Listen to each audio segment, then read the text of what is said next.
Sa iba pang balita, mariing kinundina ng pamunuang militar ang pag-ataking isinagawa umano ng New People's Army nitong nakaraang halalan. Gayunman, tiniyak ng AFP na bigo ang mga rebelding NPA na matamo ang layunin nitong makalikom ng sapat na pondo upang mapalakas ang kanilang puwersa. Muli, si Dina Pagibitan sa kanyang pag-uulat.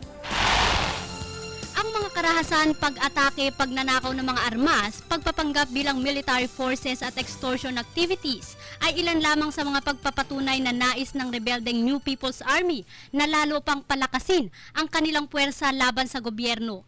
Ito ang pahayag ni AFP Public Affairs Office Chief Major Ramon Zagala matapos ang magkakasunod na pag-atake na naman ng mga rebeldeng NPA.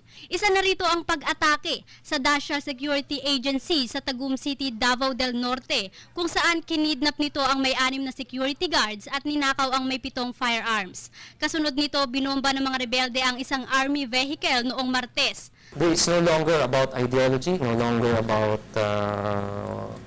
issues, but actions that will undermine not just the government, but the Filipino people. Ng AFP nakapangikil ng may 26 million pesos ang mga rebelde sa mga kandidato noong nakaraang eleksyon.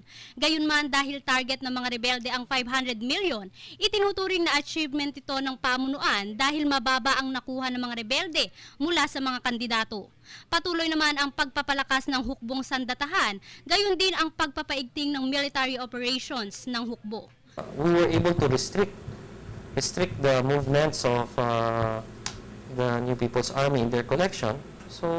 And we increased the operational tempo, more operations, more field work for our intelligence operatives, and we were able to find out, and we stayed a step ahead of them. Para sa Telebisyon ng Bayan, ako si Dina Pagibitan.